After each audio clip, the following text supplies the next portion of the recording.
as I'm doing my back testing, I'm trying to fill out the section on the spreadsheet where it says stop hunt. I'm not exactly sure what I'm looking for. What are the options? It just says time of the stop hunt. So I'm just trying to figure out exactly what I'm looking for. So time in the stop hunt, you're looking for the time where the false move is happening. So let's say, and this is primarily you're talking about the false move that starts to create the pattern, right? So if you're let's say if you're typing in a type 3, right? The stop hunt would be the false move that starts to create the type 3. So like let's say if this is, this is your Asian session here, right? Here's your middle. This part right here would be your stop hunt, because we know type 3 does this, right? So your stop hunt is here. What time does that happen? And all you're trying to really record is you're trying to find the reason that there's so many different variables there, because you're trying to find patterns within either timing or something of that nature that can help you determine things that they all have in common. Okay. So things that all specific patterns have in common. So imagine if you were to go back and you found out that,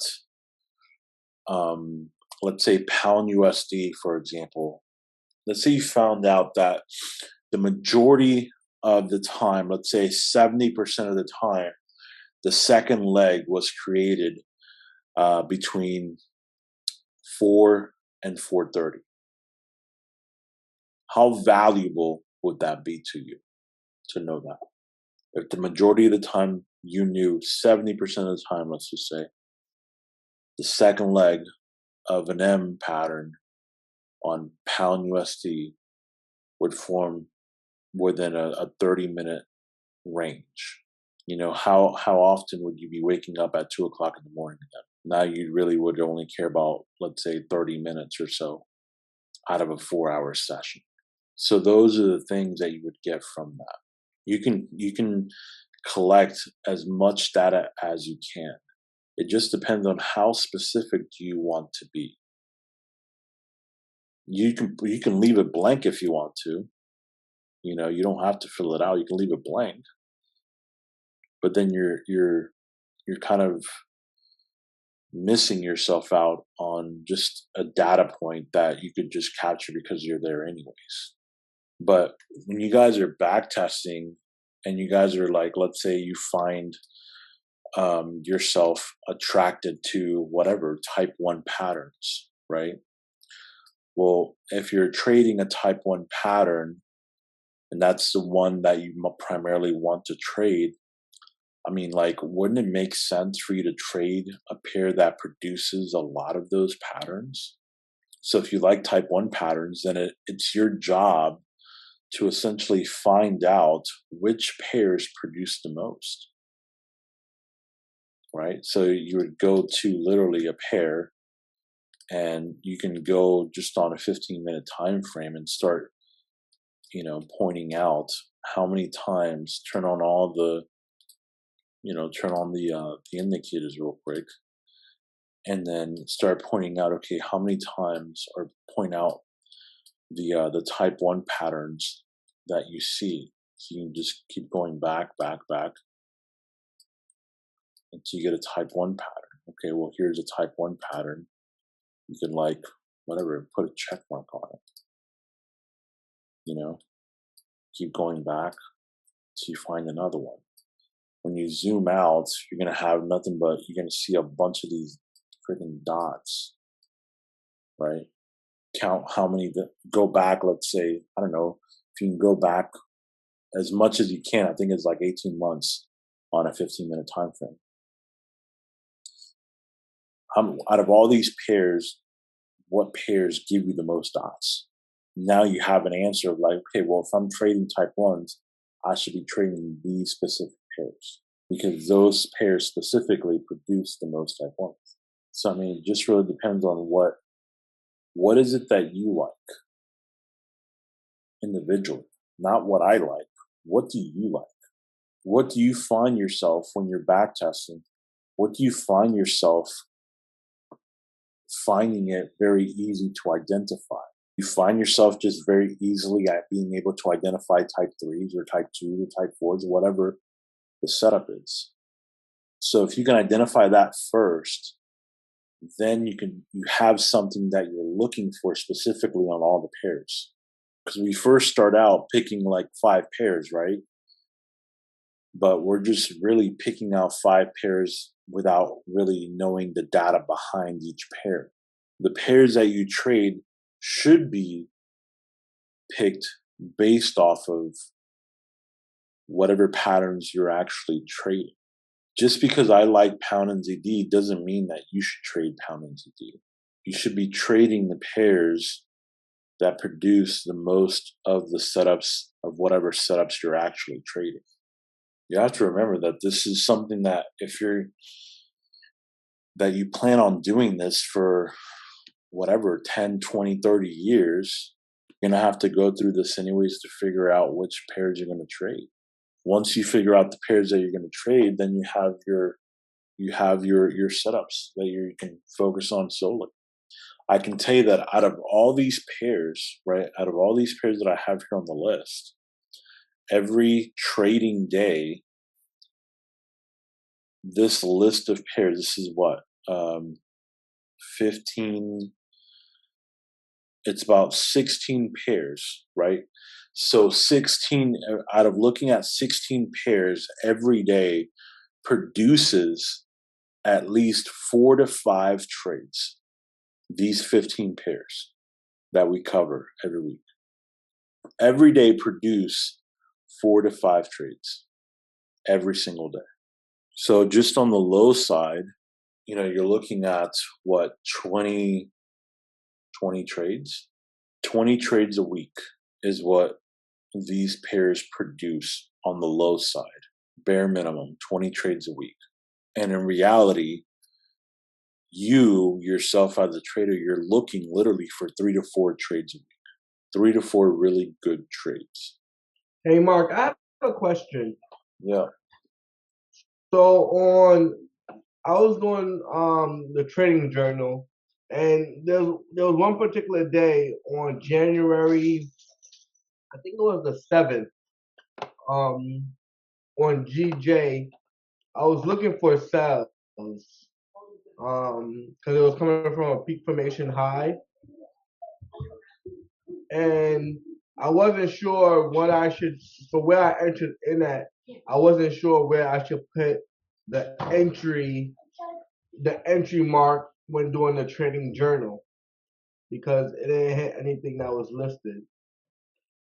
Well, entry mark, you mean the time? No, I'm talking about, let me just look at it. I'm talking about where it says the entry structure. Uh-huh.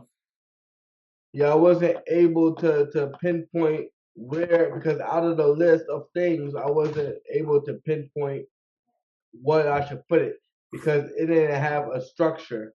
Yeah, well, if you didn't have a structure, then just don't put anything. Okay. Yeah, it's fine. Just don't put anything. If none of those options match the structure, then just don't put anything. It's fine. Okay. It's not a big deal. What are some of the things that you guys are finding that, for those of you that are back testing for week 9 or 8 or whatnot, so what are some of the common things that you guys are seeing? I'm getting thrown off by resets and failed resets. It kind of throws me off for a little while till I can finally figure out where I'm at. You're getting thrown off by resets in the sense of you're looking, let's say, you're looking for like a buy here, right? And then you get thrown off by a reset that's happened. Yeah, I'm not sure if it's like a level or if it's going to keep going down. So I kind of hold off on trading until I kind of figure out where it's going to go. And then Yeah. by the time I figure it out, it reverses on me, and then I get the direction wrong, and I lose the trade. So when do you think that you get to the point where you figure it out? So let's say for like this here, right? This reset that's going to happen, right? At what point do you think like you figured it out? Normally, towards the top is when I kind of start to go for the buy, and then it'll switch on me, and I'll lose the trade. Then I kind of become hesitant. And after maybe the second or third reset, I kind of figure out what's going on. Okay. So I think so. Here's a couple things to look at, right? Is in this particular scenario here where you have a reset that's happening, the first clue for me is if you're looking for, let's say, a buy to do this, but then you get this instead, right? So that for me is a clue that we could have a possible reset happen, because there's no reason, right? Really, there's no reason they should be coming back all the way back down again. You know, typically you would go up, you come sideways, and then you keep going. You know what I mean? Unless you're getting like, let's say, specifically, if you're doing like a type 1 here on this day, you know, something like that, that makes sense, right? But if you don't create a type 1, let's say you're coming off a peak formation low, you go up to, you know, to the first level, level 1, right? Typically, if it's going to come down, it would come down to create like a type 1 pattern, and then, you know, to go up. If it doesn't create that, and you see like behavior like this, like you should have a light bulb in the back of your head going off like, okay, this could be a reset happening, right? And then the very next day, you see this happen. Obviously this is not a buy setup. This would be a sell setup. You could possibly take this as a type, 1 or 2. You know, you could think that this might be a type 1 or 2 here. You'd have 1, 2, 3, 4, 5. I mean, you'd probably be taking this as a possible buy as a type 1 setup. So let's say this takes you out here. At this point, you would know that it's a reset, right? Now, do you ever look at the higher time frame also? I do. Okay. Do you find that makes it harder or easier for you? I think in a way harder because it kind of makes me try to predict where it's going to go, and then when it doesn't go where I think it's going to go, then that kind of throws me off a little bit also. Yeah.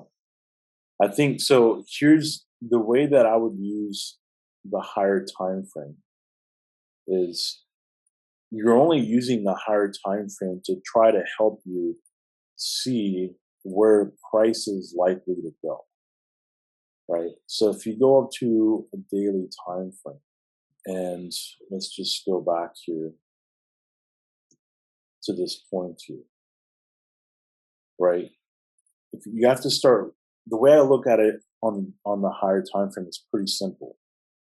If I'm going down, right, if price is going down, then I'm only interested in looking at specific points of price action. Where is the next step that price action could go to? So if price is here and you get a solid candle like this, right, what's the likelihood that it could break through this piece here and go down? You would possibly need a reset for that to happen, right? Because you've gone a pretty big step down. This is probably already probably multiple cycles. So if you play this out, you get the next candle, and then you start seeing basically this becomes the reset, right? Now price is down here. There's no other place for it to go, you know, but back down to this particular structure where it's at. So look where it comes down to, 151. Where did this go up to? 153, 500. Look for the zeros, for the 3 zeros. Look for the basically the points, the quarter points.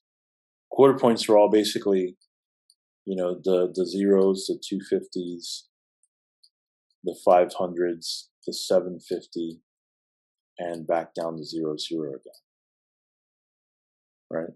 If you look at where price action goes, it's typically, the number's typically going to end with one of these.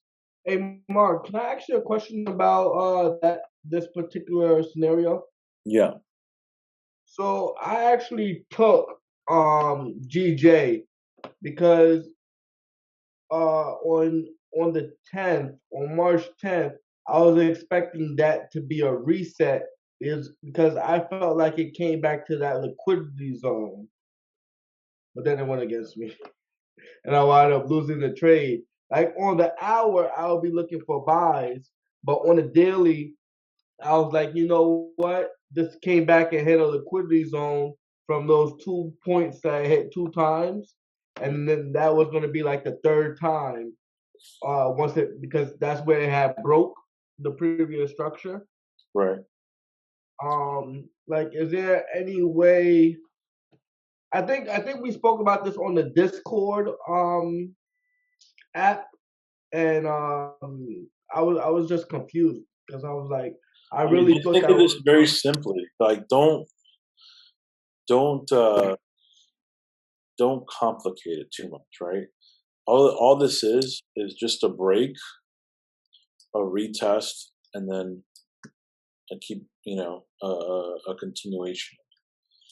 I mean, I don't think, whenever I'm looking at structure on the daily time frame, let's say we have, right, and we're coming down, the only thing that I'm looking at on the daily is where are the next points of structure. So if I'm going down, I'm looking at these points of structure, right? The ones at the bottom that make the bottom up.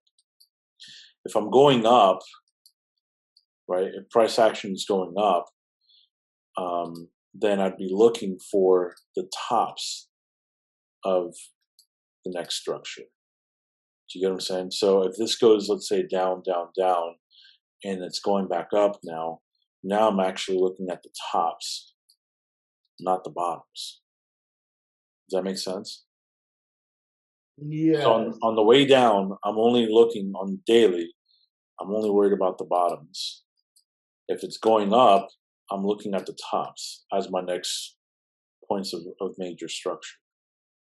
You could do this on the smaller time frame as well, but it's just more, to me, I find it just to be more effective on the daily. I mean, that's how I'm giving you, that's how I'm just reading the charts right now to give you the analysis that I've been doing every week. Well, the thing is, the reason why I was thinking that is because I felt like the place where it stopped right now was basically not a liquidity area, like a liquidity zone. So that's why I expected it to go up, do a reset, and then come back and tag, like that 149 area. Mm-hmm. I mean, right now where it's at is basically going to retest this structure point here that it broke through. Is it not? No, it looks like it, but I thought that was actually the move on March 10th when it came back and it touched that, when it pinned that area, that same area. Here? Yeah. This point here? Yeah, that red But can, that point here, on what does that translate to on the 1 hour time frame? Is that March 10th? Yeah, what does that translate to on the that March 10th? That was bouncing off that 200 EMA. Yeah, but why think for sales when you haven't even completed a cycle yet?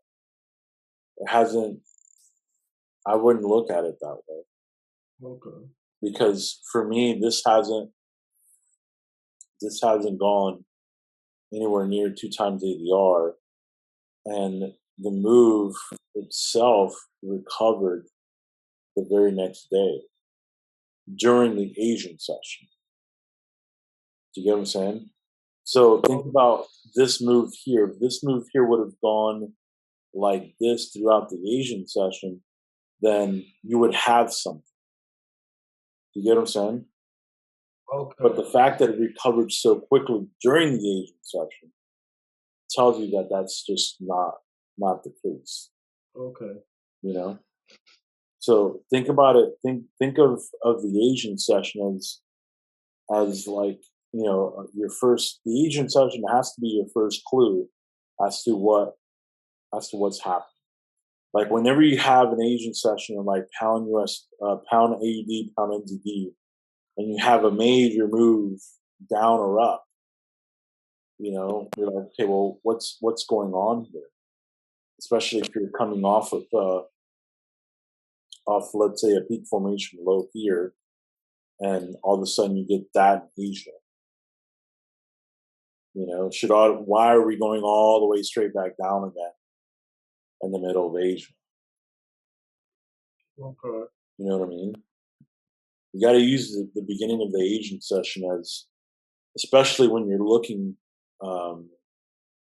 when you're getting caught in like resets and stuff like that. Mhm. The beginning of Asian sessions be very helpful because it would help you avoid, you know, basically that scenario that you just talked about. But I mean, you got to think about how many, you know, another thing that you guys I don't think are taking into consideration is like, how long have you been doing this for this specific strategy? Mm. You know, how long have you been doing it really, like really doing it? What, 3 months? Do you get what I'm saying? 3 months? Yeah. Can you be a doctor in 3 months? Can you be a pro athlete in 3 months? Do you get what I'm saying? I don't know. Like the only reason I understand this better is just because I've been doing it longer. That's it. That's it. There's nothing else special. Just time. My time. The only way that you can combat this, that time aspect of it, is through backtesting because you're speeding up the process. That's the only way to combat it. You know what I'm saying? Because you'll get to see the actual scenarios play out. And so whenever you're backtesting, if you're getting frustrated by it, you have to think about a couple things. Is if you're getting frustrated by how a pair is moving, you got to ask yourself, is that really going to be a pair that you're going to want to trade? Because if you find it very difficult to follow the pair while you're backtesting, what do you think is going to happen in the live market? Do you think it's going to get easier? It's going to get harder, if anything. You're going to feel the pressure of being of trading in a live environment. So if you're backtesting and you find yourself with a pair that you just cannot seem to really grasp or understand the movements or confused by it and stuff like that, and it just keeps happening, like get a different pair. There's a whole bunch more to choose from. There's a whole list of pairs to choose from. And these 16 pairs are just a small sample of them, right? There's more pairs in this. These are like the major pairs that you should be trading that have the most movement, you know? But if through your back testing, if you're finding yourself feeling just like, man, I cannot get this pair to do anything right, it's okay. Switch out to a different pair. Switch out to a different pair. There's nothing worse than trying to trade a pair that you hate. It's just like being in a bad relationship. It's just like being married to somebody that you don't love anymore. It just doesn't make sense for you to be stuck somewhere trading a pair that you don't like or that you don't understand. And on top of that, you're actually, you're risking your money to trade. It just doesn't make sense. That's the whole point of backtesting, is to figure out what pairs you like, what pairs can you understand the best, what pairs you don't like, what pairs you don't follow. Hey, Mark, I have a question for you. Yeah. Hey, so I've seen some people, like they say, I know, some professional traders that take, the couple months after Thanksgiving and, whole month of December off and may take the summer off. But on a smaller scale, I've also heard people say that they don't trade on Mondays because they kind of let the market set up. What's your philosophy on that? It's a very good philosophy. Okay. Is, you can't, if you're looking at it on a way smaller scale, like let's say on a weekly scale, then yeah, you want to have some kind of an idea first, right, of where the market is going on by getting data. Your data is basically waiting for Sunday, Monday to finish so you can get that data to help you out with. Okay. I think the only scenarios really that play out the best is when you really when you're coming off of a brand new peak formation, and you're like, man, this is going to be a good, this is a solid peak formation that I could start having a directional bias with. Okay. But if you're like in the middle and you're waiting for something to happen, like, yeah, you shouldn't trade on Sunday, Monday. If Okay. you look at that, oh my God, that the calculator on investing.com, it tells you what days are the best days to look at on each individual pair. So if you look at this, if you pick a pair like Euro USD, right, this tells you the days of the week that has volatility in it. So theoretically speaking, the best day to trade, Euro USD would be on a Thursday. The worst day to trade it would be on a Wednesday. Hell, this even tells you like the peak hours of when the most volume is trading. You know what? I've seen these charts and just never even looked at it like that. This window is basically when you want to trade this pair. This window is when you want to trade this pair. I mean, essentially, when you look at it, it comes out to be where the boxes are that you have on your indicators. But this tells you this information already. So USD JPY, Friday and Thursday are the best days. The worst day to trade it is Monday. And the same thing, right here are the hours specifically of when you'll have volatility that you want. For AUD, same thing. Friday, Thursday. Worst day to trade it is Wednesday. And same thing, the very peaks. You can see the stair step happening. So I mean, this tells you right off the rip. Are those hours Eastern time? GMT time. GMT. So do the calculations. This right here, this 15, is basically 11. It's 11 a.m. Eastern time. So basically it's 11, 10, 9, 8. This right here is 4 a.m. So 3, 4, 5, 6. So again, I mean, these are already marked on your boxes. So I mean, if anything, this would just prove to you that, the hour volatility is where the box is. What time is AST? I don't know what time it is. Is that Eastern time that you're trying to type? So I mean, that isn't Atlantic Standard Time the same thing as Eastern Standard Time? All those specific things, about what day and stuff like that, all that can be gathered through backtesting as well. But when you're back testing, you're gonna see those things over and over and over on any specific thing. You're gonna see the same stuff repeated over and over and over. The more that you do it, the more that you'll get it. The faster it. It's just the part that, you know, the back testing part is the part that honestly just not a lot of people want to do. And I get it. It's not for everybody. But that's literally where you get the most